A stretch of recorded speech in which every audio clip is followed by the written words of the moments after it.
Totally waste ಇದೆ camera. ಇದು Bommasandra flavour ನೋಡಿ, ಅಲ್ಲಿಂದ ಸ್ಪೀಡ್ ಬಂದ್ರು ಇಲ್ಲಿಗೆ ಬಂದು ಬ್ರೇಕ್ ಹಾಕ್ಲೇಬೇಕು. ಇಲ್ಲೊಂದು ಅಂಶ ಇದೆ, ಇಲ್ಲಿಂದ ಅದೆಷ್ಟೇ ಸ್ಪೀಡ್ ಹೋಗ್ತೀಯ ಅಂದ್ರೂ 80 ಮೇಲೆ ಹೋಗಕ್ಕಾಗಲ್ಲ.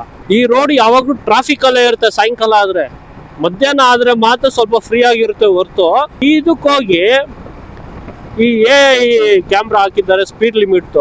ಇಲ್ಲಿ ಈ ಗೌರ್ಮೆಂಟ್ ಅವ್ರು ಇಲ್ಲಿ ಎಂತಕ್ಕೆ ಹಾಕಿದಾರೋ ಗೊತ್ತಿಲ್ಲ. ನೋಡಿ ಇಲ್ಲಿ ಹಾಕಿದಾರೆ ನೋಡಿ, ಟೋಟಲಿ ಅಂದ್ರೆ ಟೋಟಲಿ ವೇಸ್ಟ್ ಇದೆ ಕ್ಯಾಮ್ರಾ. ಅಲ್ಲಿ ಕ್ಯಾಮ್ರಾ ಇದೆಯಾ, ಸೊ ಅಲ್ಲಿ ಸ್ಲೋ ಮಾಡ್ಕೊಂಡ್ರು, ಇಲ್ಲ ಅಂದ್ರೆ ಅದಕ್ಕಿಂತ ಹಿಂದೆ ಹಂಸಿದೆ, ಅಲ್ಲಿ ಸ್ಲೋ ಮಾಡ್ಕೊಂಡು ಇಲ್ಲಿ ಸ್ಲೋ ಮಾಡ್ಕೊಂಡು ಮತ್ತೆ ಇಲ್ಲೆಂದಕ್ಕೆ ಹಂಸು, ಇಲ್ಲೆಂದಕ್ಕೆ ಬೇಕು ಹಂಸು. ಅದ್ರ ಪತ್ರ ಅಲ್ಲೇ ಒಂದು ಹಂಸ ಹಾಕ್ಬಿಟ್ಟಿದ್ರೆ ಎಷ್ಟು ಮಿಕ್ಕದು ನೋಡಿ. ಇಲ್ಲೇ ನೋಡಿ ಅಮ್ಮನ್ ಎಷ್ಟು ಟ್ರಾಫಿಕ್ ಇದೆ. ಚಂದಾಪುರ ಹೆವಿ ಟ್ರಾಫಿಕ್ ಇದೆ, 24 ಗಂಟೆ ಅಮ್ಮನ್ ಬರೀ ಟ್ರಾಫಿಕ್ ಅಲ್ಲೇ ಬಿದ್ದಿರುತ್ತೆ ಚಂದಾಪುರ. ಈ ತರ ಟ್ರಾಫಿಕ್ ಆಗೋ ಜಾಗದಲ್ಲಿ ಅದಿದ್ದು ಕೂಡ ವೇಸ್ಟ್ ಅಲ್ಲ.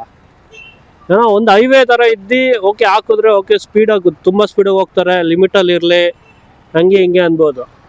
ನಿಮಗೇನು ಅನ್ನಿಸ್ತು ಕಾಮೆಂಟ್ ಮಾಡಿ. ಆ ಕಡೆ ರೋಡ್ದು ಕೂಡ ಬೇಕಾದ್ರೆ ತೋರಿಸ್ತೀನಿ.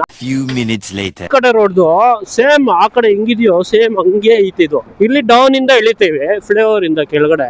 ಇಲ್ಲೇ ಒಂದು ಅಂಶ ಕಾಣಿಸ್ತಾ ಇರ್ಬೋದು. ಎಲ್ಲಾ ಗಾಡಿನೂ ಇಲ್ಲೇ ಸ್ಲೋ ಆಯ್ತು. ಒಂದು 100 ಮೇಲಂತೂ ಯಾವುದೇ ಕಾರಣಕ್ಕೂ ಕ್ರಾಸ್ ಮಾಡೋಕ್ಕಾಗಲ್ಲ. ಮಾಡಿದ್ರೆ 2 ವೀಲರ್ಸ್ ಅವ್ರು ಮಾಡಬಹುದು. ವರ್ಕೇ ಆಗ್ತಾ ಇಲ್ಲ, ವರ್ಕಿಂಗ್ ಕಂಡೀಷನ್ ಅಲ್ಲೇ ಇಲ್ಲ. ಬರೀ ಆ ಸೈಡ್ ಮಾತ್ರ ವರ್ಕಿಂಗ್ ಕಂಡೀಷನ್. ಎಂತಕ್ಕೆ ಆಗ್ತಾರೋ ಇವರು ಒಂದು ಗೊತ್ತೇ ಆಗಲ್ಲ. ಗೌರ್ಮೆಂಟ್ ಅವ್ರು ದುಡ್ಡು ಜಾಸ್ತಿ ಇದ್ರೆ ಹಿಂಗ್ ವೇಸ್ಟ್ ಮಾಡ್ತಾರೆ. ಇದು ನನ್ನ ಒಪಿನಿಯನ್. ಇನ್ಫಾರ್ಮೇಶನ್ ಇಷ್ಟ ಆಯ್ತು ಅನ್ಕೋತೀನಿ. ಇದೇ ತರ ವಿಡಿಯೋಗೆ ನನ್ನ ಫಾಲೋ ಮಾಡ್ಕೊಳ್ಳಿ, ಸಪೋರ್ಟ್ ಮಾಡಿ. ಸಿಗೋಣ ಇನ್ನೊಂದು ವಿಡಿಯೋದಲ್ಲಿ. Take care, love you, bye bye.